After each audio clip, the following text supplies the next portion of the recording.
YouTube, bro, check it out, man. We got a good one. If you're a basketball fan, we got a good one, bro. What the heck happened to the 2019 draft, bro?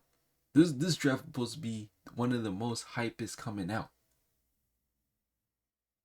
To my casual fans, casual NBA fans, name 5 people that came out the 2019 draft. I got Garland.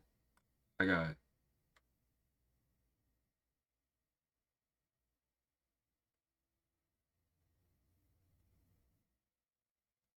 Anthony Edwards. Was it James Wiseman?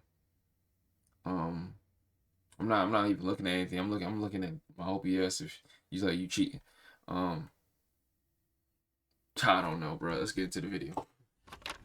I'd never thought I'd see the day where Darius Garland and Tyler Hero might end up as the best players from the 2019 Tyler class. Hero was in this draft. Maybe not in terms of pure talent, but their availability and longevity and consistent high-level play will ultimately result in the best careers among all their Anthony Edwards peers. wasn't in this draft. What am I talking about? Anthony Edwards was in the Melo draft. 8 threes for Garland, 41. On one hand, that's great for them. On the other hand, it just shows how catastrophic this class has turned out. And I'm not just talking about Zion Williamson and Ja Morant. Oh my goodness, Zion and Ja was in this draft. Whose careers have been anything but a smooth ride. From being 2 superstars destined to become the faces of the NBA, to all the injuries and off-court drama that made their teams stuck Wait, they got it. Hold on. in the trenches of purgatory. But it's not just them. For a class that was supposed to be very good and even This class was supposed to be like the next big thing, and comparable to the 2018 class right before it, this entire 2019 draft outside of 2, maybe 3 players. No. I feel like RJ hasn't got his spark yet. So RJ's been on a team where he's the third option. Like he's on another team where he's the third option. If we're being generous, has been one of the most underachieving, most Kobe. irrelevant, and not. All right, we ain't gonna do my boy Kobe like that. Kobe is home. He's gonna turn out to be a 6th man of the year next year. Unproductive draft classes since the turn of the century. My boy, the thing is, Hunter. it's not even due to the lack of talent. Hunter played his role too, at least bro. not the only reason. It's because despite being so deep into their careers, they've had such little impact on the NBA landscape. It makes you wonder what legacy this class will leave behind, if any at all. Let's take a look at the most cursed, most disappointing draft class you've ever seen. It's a season high 40 Shout out for Andy Zion Hoops. Williamson. And it looks like he's hurt. Looks like he got hurt on this drive here. Hey guys, so I've been looking to get Yo, SeatGeek. Probably going to Hornets games. Y'all need to say much. Come on, SeatGeek. I've been using Ticketmaster, but I'm asking you guys. Appreciate it.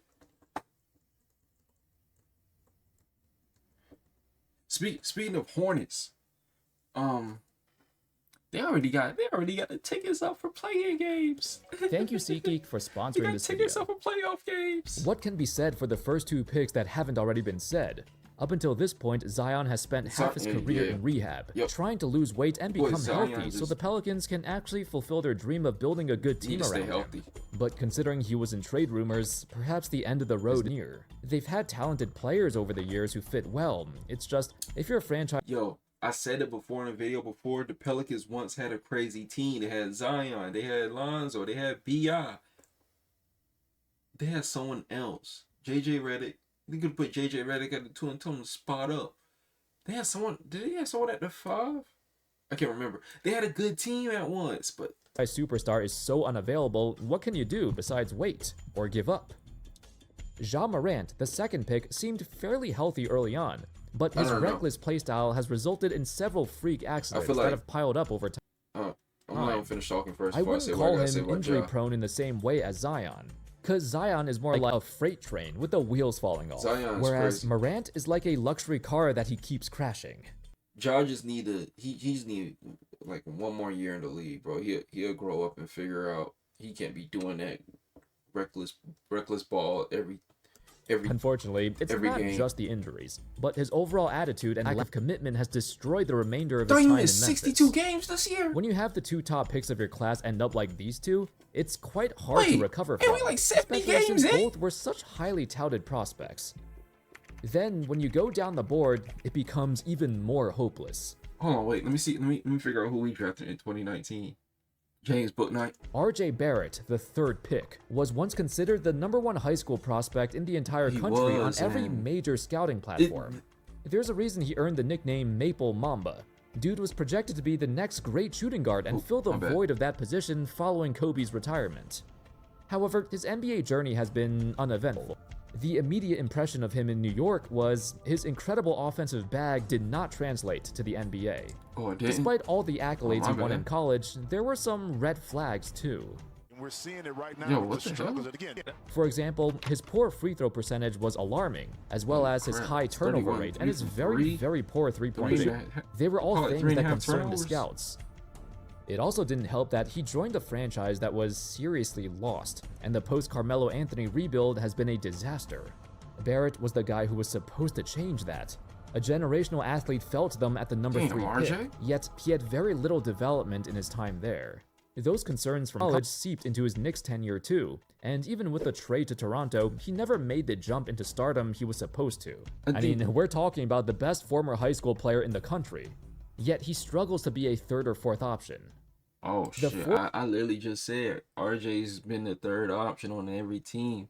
But like I said, I'm casual. I watch my Hornets and I stick around like to know certain things about the NBA. But I did not know he was struggling in Toronto. Fourth pick, DeAndre Hunter, drafted with the intention to play alongside Trae Young on the Atlanta Hawks. He's a 3-and-D type player. For his first few years, he was solid. But as he got traded a few times and lost his motivation to keep working, his career quickly stagnated. At first, he was on the path to become an elite 3-and-D role player in the league, a guy that every team cherishes. Except his three-point shot was never consistent, and his defense suffered due to his lack of care. Definitely a disappointment for someone with such high projections. Wait, he's on the Kings now? Darius Garland, the 5th overall hold on. My prediction is he will end up with the longest career out of any player from this class. I feel like Garland's going to be the standout in this class going forward. He's on the Clippers now. I don't know how long Kawhi's going to keep playing, but he got his own team now. Sure, he's had some injury problems here and there, but due to his shooting ability and high IQ point guard skills alone, I think his game will translate well into his later years. With Mitchell, because he did hoop with Mitchell, but you got two ball handlers trying to do his thing. The 6th pick, Jarrett Culver. Yeah, he's already gone. Dude was a 3-star athlete, but a miraculous run in the Big 12 tournament skyrocketed his draft stock. Now Culver spins with a left hand, got it! Of course, picking him this high was a trap. He performed well in such a small sample size, but had no semblance of being a modern-day NBA wing player. It was such a sad, wasted pick from the Timberwolves. The 7th pick, Kobe White. For a while in Chicago, he was one of the few young players who showed potential to be more than just a role player. The problem was, he wasn't a true point guard, and he was stuck behind the mid-duo of DeMar DeRozan and Zach LaVine. They weren't the worst team in the league, but being stuck in mediocrity is the worst thing that could happen for a growing young player like Kobe White, because the team had no direction they were going. Well, I guess they did have a direction. It wasn't forward, it was sideways. By the time he finally got his chance, the Bulls blew up. Quite a few years too late, and one could only wonder how Kobe White could have looked if he had a better opportunity earlier. I don't know how the Bulls messed this up, bro. I know the next name, but let me finish the Bulls real quick. The Bulls had a freaking wonderful roster on paper. I don't know how they couldn't make it through. Now this bum under me, Hayes. If you don't know his name by now, if you gambled, oh, you know his name. Hit the under on him. Killian Hayes. Jackson Hayes. I thought it was Killian Hayes. Let's just say he's the himbo version of a basketball player. Dude is incredibly athletic and physically gifted, yet so stupid he can't manage to do anything right. I don't think there's a center in this league that avoids contact as much as Jackson Hayes. And for a center, that's kind of a death sentence. The 9th pick, Rui Hachimura.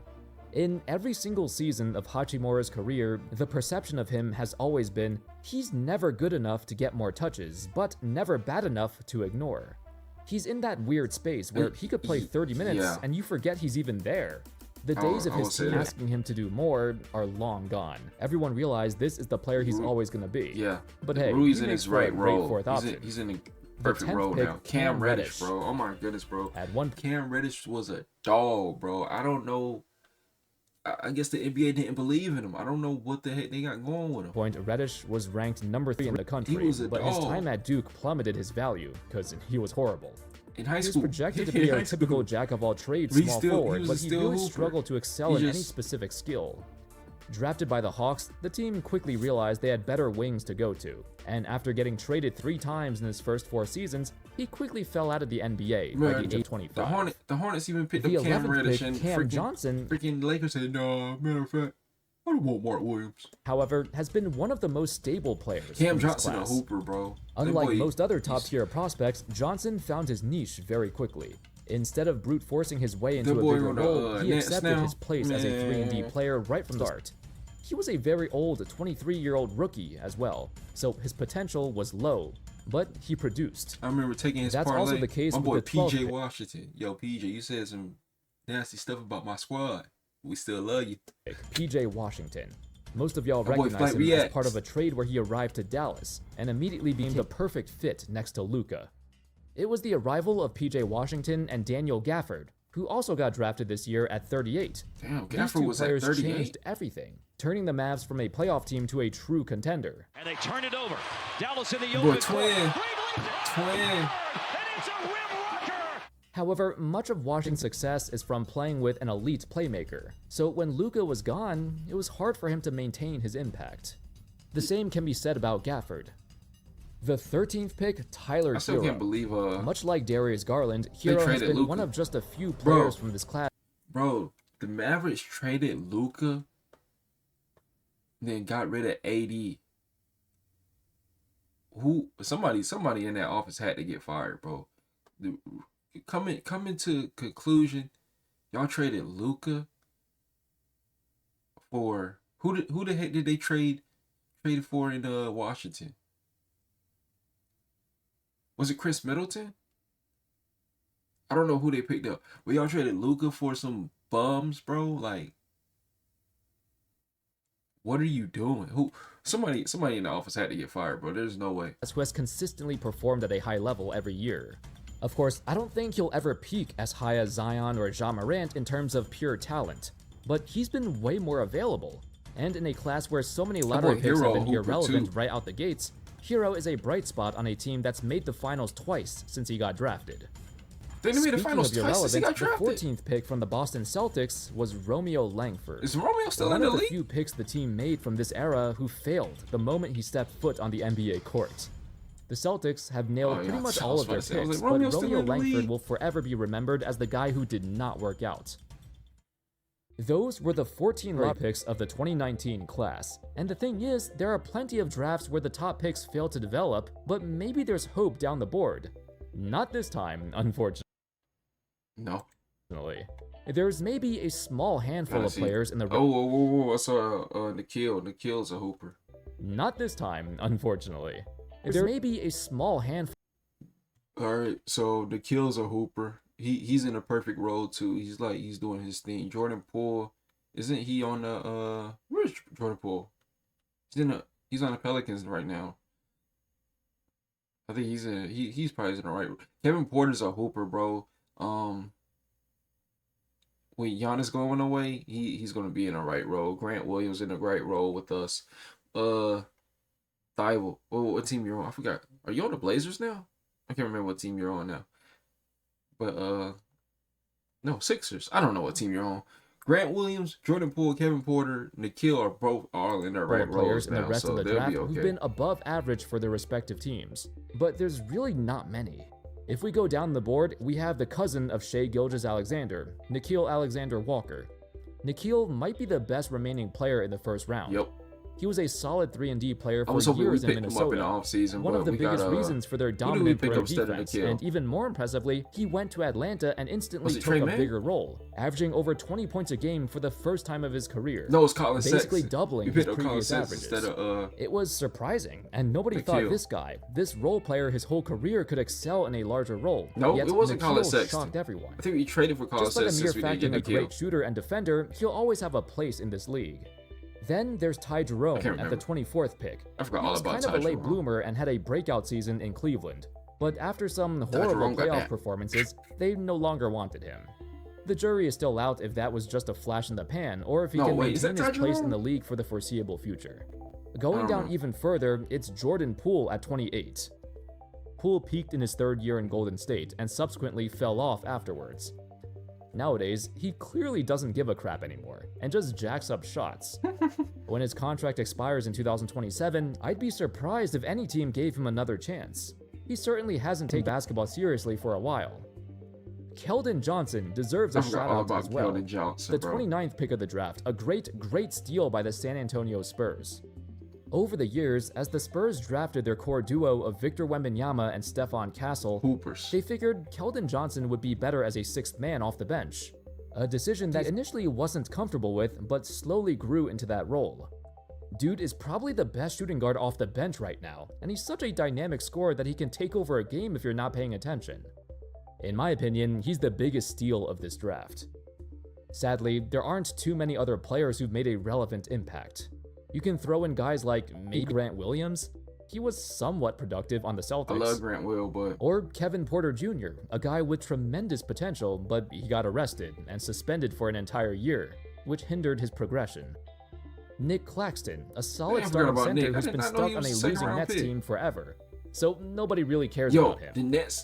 The Nets got crazy potential, bro. Like, they got crazy potential. I say this all the time. They got crazy potential, but... Former defensive stud Matisse Thybulle was also in this draft. But when his teams realized he had no offensive skills whatsoever, his playing time drastically reduced over the years. Terrence Mann and Jalen McDaniels, the older brother of Jaden McDaniels. They've been okay, but nothing special.